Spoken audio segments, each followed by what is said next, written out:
ഷബീർ സൂചിപ്പിച്ചതുപോലെ തന്നെ സമസ്തയുടെ മുഷാവറ യോഗം ഇന്ന് നടക്കുന്നുണ്ട്. ലീഗ് അനുകൂല ലീഗ് വിരുദ്ധ വിഭാഗങ്ങൾക്ക് പലതരത്തിലുള്ള പരാതികളുണ്ട്. അതൊക്കെ പരിഹരിക്കപ്പെടുമോ?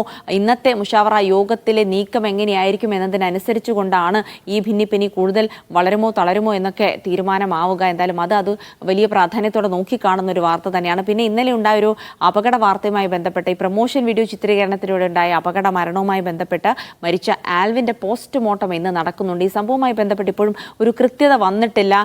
വാഹനം ഓടിച്ചത് ഏത് വാഹനമാണത്, ഈ ഷൂട്ട് ചെയ്തുകൊണ്ടിരുന്ന വാഹനമാണ് ഓടിച്ചത് തുടങ്ങിയ കാര്യങ്ങളിലൊക്കെ ഒരു അവ്യക്തത നിലനിൽക്കുന്നുണ്ട്. കൂടുതൽ വ്യക്തത വരേണ്ടതുണ്ട്. അതുമായി ബന്ധപ്പെട്ടുള്ള വിവരങ്ങൾ കൂടി പ്രതീക്ഷിക്കുന്നുണ്ട്. ഒപ്പം കോഴിക്കോട് മെഡിക്കൽ കോളേജിൽ OP നിരക്ക് കൂട്ടിയതിനെതിരെയുള്ള പ്രതിഷേധം കൂടിയുണ്ട്. അത്തരം വാർത്തകളുടെ വിശദാംശങ്ങളിലേക്ക് കൂടെ പോകാം ഷബീർ.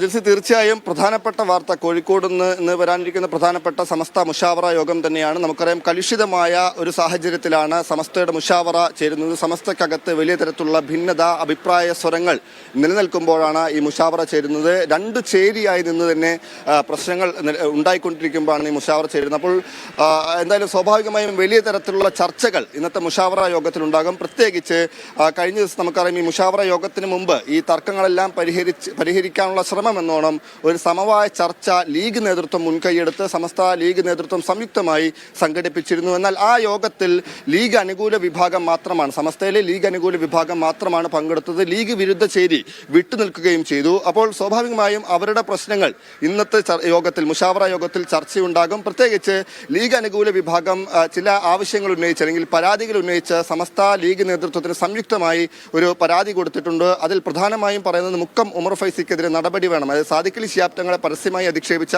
മുക്കം ഉമർ ഫൈസിക്കെതിരെ നടപടി വേണമെന്നാണ് പ്രധാനപ്പെട്ട ആവശ്യം. ഒപ്പം തന്നെ സുപ്രഭാതം പത്രത്തിൽ, അതായത് സമസ്തയുടെ മുഖപത്രമായ സുപ്രഭാതം പത്രത്തിലെ വാർത്തകളുമായി ബന്ധപ്പെട്ട്, അതിൽ വരുന്ന ലേഖനങ്ങളുമായി ബന്ധപ്പെട്ട്, അത് സമസ്തയുടെ നയനിലപാടുകൾക്ക് വിരുദ്ധമായ ലേഖനങ്ങളും മറ്റും ഈ പത്രത്തിൽ വരുന്നു. അതിൽ നടപടി വേണം എന്നതടക്കമുള്ള ആവശ്യമുണ്ട്.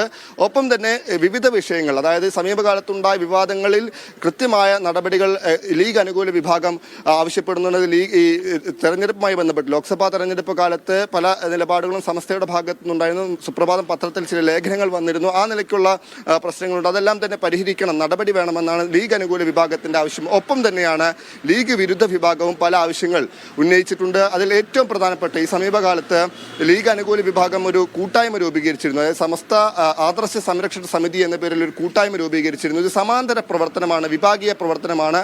അത്തരത്തിൽ അവർക്കെതിരെ നടപടി വേണമെന്നാണ് ഇവരുടെ പ്രധാനപ്പെട്ട ആവശ്യം. അപ്പോൾ സ്വാഭാവികമായും രണ്ട് കൂട്ടരുടെയും ആവശ്യങ്ങൾ ഇന്നത്തെ യോഗത്തിൽ ചർച്ചയാകും. മറ്റൊരു പ്രധാനപ്പെട്ട വാർത്ത ഇന്നലെ സംഭവിച്ചതാണ് ദാരുണമായ അപകട മരണം. അതായത് ഒരു സ്ഥാപനത്തിന്റെ, സ്വകാര്യ സ്ഥാപനത്തിന്റെ പ്രൊമോഷണൽ വീഡിയോ ചിത്രീകരിക്കുന്നതിനിടെ ഉണ്ടായ അപകടത്തിൽ വടകര സ്വദേശിയായിട്ടുള്ള യുവാവ് മരിക്കുന്നു. പരിക്കേറ്റ് ചികിത്സയിലിരിക്കുമ്പോഴാണ് അദ്ദേഹം ആശുപത്രിയിൽ വെച്ച് മരിക്കുന്നത്. അതുമായി ബന്ധപ്പെട്ട് പോലീസിന്റെ സമഗ്രമായ അന്വേഷണം നടക്കുകയാണ്. പ്രത്യേകിച്ച് ഇപ്പോൾ ഏതാണ്ട് 24 മണിക്കൂർ പിന്നിട്ടിരിക്കുന്നു. ഇപ്പോഴും ചില അവ്യക്തതകൾ ഈ അപകടവുമായി ബന്ധപ്പെട്ട് നിലനിൽക്കുന്നു.